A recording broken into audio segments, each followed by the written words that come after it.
This is Fred Rockwell, CEO of Ascent, and we're lucky to be here with Guy Benjamin, CEO of Healthee, former F-16 fighter pilot, and now on here for an interview to tell us a little bit more about some of the things that he's doing. We're really excited to have him at Ascent conference in a couple of weeks in San Francisco on the 23rd and 24th, but just wanted to give people some teasers and some ideas of what we're going to be learning in those sessions. Guy, do you mind telling us a little bit about yourself and about your company? Yeah, sure. Happy to, and happy to be here, Fred. Thanks for having me. So I'm Guy Benjamin. I'm originally from Israel, grew up there. Spent my first career, as you said, that was about 13 years in the Israeli Air Force. I flew F-16s. Then about 11 years ago, I moved here to the US, went to Yale for my MBA, and then worked at McKinsey, the consulting firm, for another 7 years in New York. And while I was working at McKinsey, I kind of realized at some point that I have no clue about my health benefits, and that every time I have a question, I go to HR, and then they send me to a call center.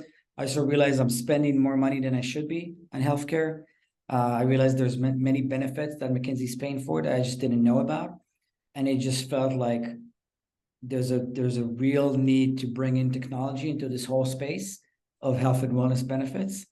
It just made no sense that I need to call somebody in a world where we're all doing things that are digital, right? Like we shop digitally, we call Ubers on like digitally. We don't have to talk to anybody. But when it comes to our health, we need to pick up the phone and talk to a stranger and ask him or her, what are we covered for anxiety or anything, right? And it just didn't make sense. So what we do is we built a platform which we call Zoe, and Zoe kind of becomes your personal health assistant. So Zoe knows how to take any health plan. And Fred, I don't know when's the last time you saw a health plan, but it's hundreds of pages long. And it's really something that's very hard to navigate. So Zoe knows how to take those really long documents and convert them from an unstructured data source to a structured and mapped database. And once she does that, she's going to become your digital front door or your personal health assistant for anything that has to do with health and wellness. So you can go to Zoe and say, hey, Zoe, my daughter needs a speech therapist. Am I covered for it? Where can I get it done? How much will each location charge me? Book me an appointment, and then also make sure that I got billed correctly. All without talking to a single person, all through like a self-service instant platform. And Zoe's obviously also proactive. She reminds you to go get preventive care benefits. So it's kind of like an all-in-one, one-stop shop for employees' health and wellness benefit needs. Who's the typical client? Like, who do you guys, your standard customer? Yeah, it's a good question. So I would say our standard customer is anybody who provides healthcare to their employees. We have employers from different industries, blue collar, white collar, different sizes of employer groups, anywhere from like a few dozens to thousands and more. It really is that versatile, but also, again, if you provide healthcare to your employees, it doesn't mean that you provide access to that healthcare. And that's exactly where we come in. We are that layer that brings access to healthcare. Got it.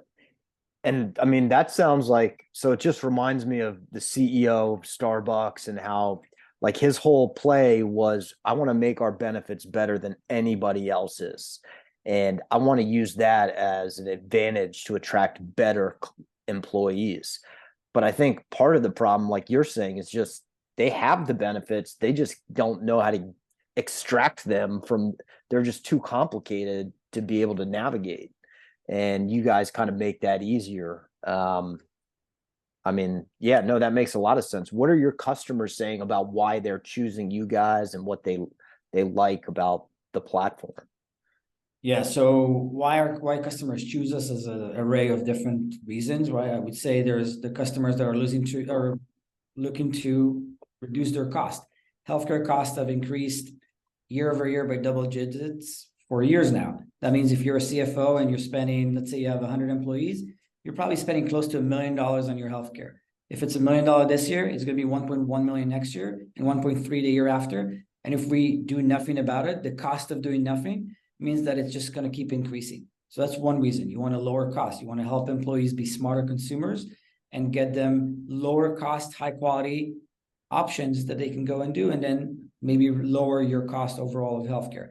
That's one reason. The other reason is exactly what you said. There's leaders out there, HR leaders, financial leaders, CEOs, that's saying I'm investing so much money in healthcare. Sometimes it's my second or third largest budget on my P&L, but my employee experience is terrible. They're getting a bad experience from something I'm spending so much money on.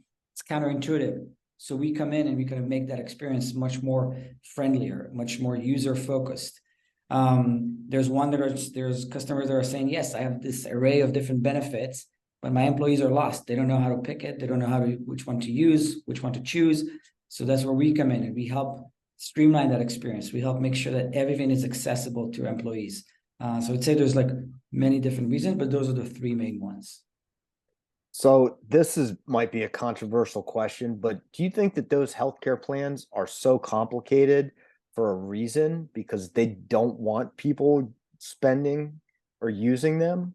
Like, I mean, the insurance company, it's in their benefit that it is really complicated and hard to. Of course it is. First of all, insurance companies are a business and they're a profit-led business, right? They want to create revenues. And you know what hurts revenues is expenses. And if I know that I'm covered for something and I'm going to use it, that's going to lower my margin as an insurance company, right? So obviously these very long documents are not focused on the end user. They're focused on the company that provides them to make sure that they're maximizing their revenues. No one today is really focused on the end users. There's maybe companies that are focused on the company, but not on the end user, the employee, making them smarter consumers, helping them access their healthcare, helping them understand their benefits. That doesn't exist today, and that's exactly what we do. Yeah, no, I love that. Is there part of your culture? Is it like David and Goliath and kind of fighting for the little guy and I don't know helping? if I don't know if it's David and Goliath, but we're definitely putting the employee in the center. And we have a number of companies where we were brought in by the employees. They saw us somewhere or they saw us with someone else that they know. And they're like, okay, why don't I have something like this, a platform that can help navigate everything that I have to do for my health and wellness? Now, when you think about the demographics we're looking at for employees, 60% of them are going to be very soon millennials and Gen Zers. Millennials, Gen Zers don't want to call their mom, let alone call a call center to figure out what they're covered for. So if we're not going to give them solutions like Healthee, we're just not going to meet them where they are. Wow, that's interesting. So what is your employee culture? What's the culture around your office and you know what matters to you, I guess? Yes, look, we're a tech company and we're a startup, which means that we have a few very, very clear values and pillars that we work on. One of them is resiliency. Every time we fall, we bounce back very fast. The other one is a can-do attitude. And I keep talking about that with our customers, with our partners. If a customer comes to us and say, hey, this feature will be really cool if my employees had it, we understand that it's not just really cool for that specific employer group, but it's probably going to be amazing for everybody. So we do whatever we can to create those features based on our user research, based on our user feedback. So our can-do attitude is something that we believe in strongly. And then the last one is trust. We trust each other. We trust the R&D team to do whatever it takes to make sure the product is the best it can be. We trust the marketing team. We trust our data team. So trust between our colleagues. And we're a company that's scattered between at least 2 countries, actually 3 countries. So Israel, Georgia, and then the US. And different time zones, different cultures. But at the end of the day, we trust each other, no matter where we are, for each one of us to do the best we can to make sure that we're successful. And when you think about it, we all work for a very, very common goal, which is making employees healthier by making healthcare more accessible. Now, we're all users of our own product. So we're very, very passionate about it. We wake up every morning with the notion that today we're going to help employees be healthier. Those values are so important, and that's something that I've tried to instill and has kind of just become more and more important to me like recently, because if someone's not living those values, that's more of a problem than not being great at their job, because that's when you start kind of polluting the well. Yeah, I mean, I think I almost look at this as being something that's mission driven. I mean, Yeah.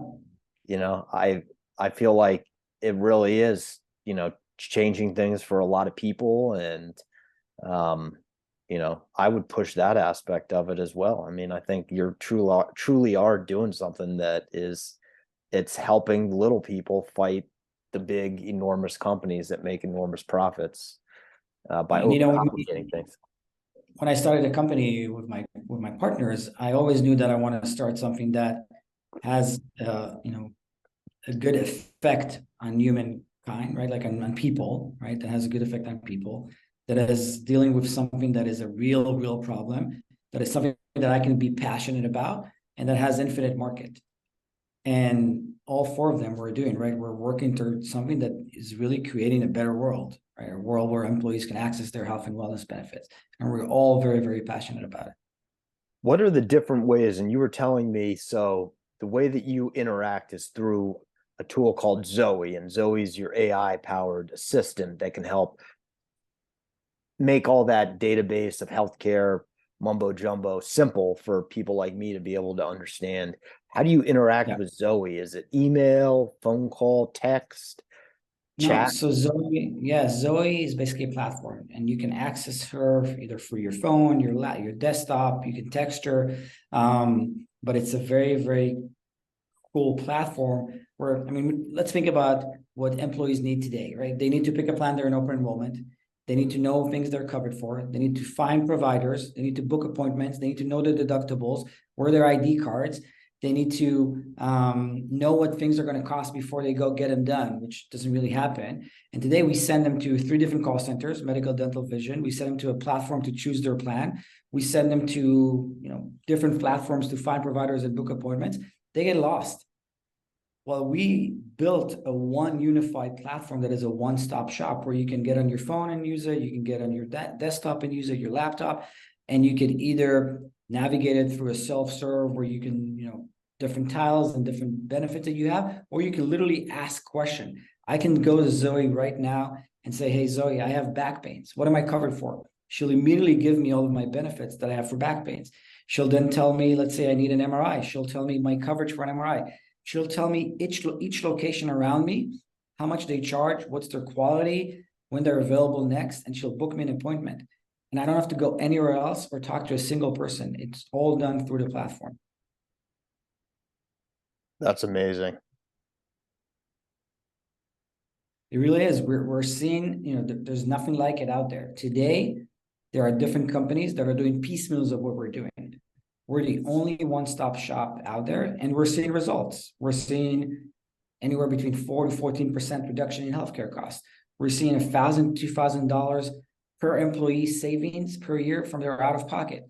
We're seeing more than 9 hours saving a week for HR. We're seeing employees that are much more, they're feeling empowered. We're seeing better retention. 70% of employees will stay in their current job because of benefits. So the fact that we are coming in and providing this tool to employees to actually navigate their health and wellness benefits has a direct correlation with their satisfaction at their workplace. Wow. And who do you sell to? Is it HR the ultimate buyer, or do you sell to the CEO? I imagine there's a lot of So stakeholders. yeah, so I would say our main stakeholders are finance and HR. Finance because we can significantly save and lower costs, and HR because we can significantly influence the employee's journey, the employee satisfaction. So those are the two main stakeholders. We have sold in the past and are selling through CEOs sometimes, right? When we meet CEOs in these different conferences, they see the value right away.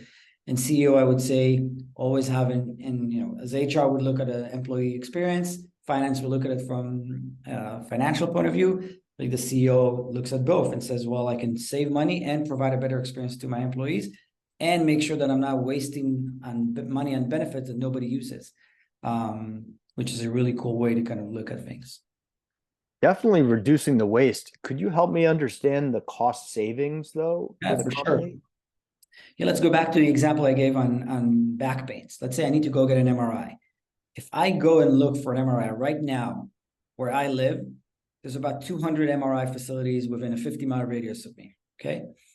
Now, for me, there's a copay. I mean, I have to pay 10% of the cost. Now, the lowest cost option that I have around my house where I live is about $230. That's the MRI cost. That means I have to pay $23.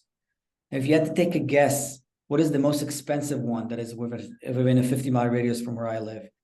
What would you say? If I tell you the lowest cost is $230, would you say it's 2x, 3x, 4x? 5x or 5 to 10x. It's $5,000. So that's like 20x. And the quality is not any better than the $230 one. It's not a golden MRI. It's as far from my house as the $5,000. Like I got to drive 2 miles to get to each one. So when you think about steering employees to lower cost, but still high quality options, we're doing that every day. We show employees the list of MRIs where they can go next to where they live based on cost, filtered by cost. So they can find lower cost, high quality options and lower their out of pocket, lower their claims, and lower the money that you as an employer spend on healthcare, regardless if you're self-funded or fully insured. We do that. Another thing we do is we steer employees to telehealth.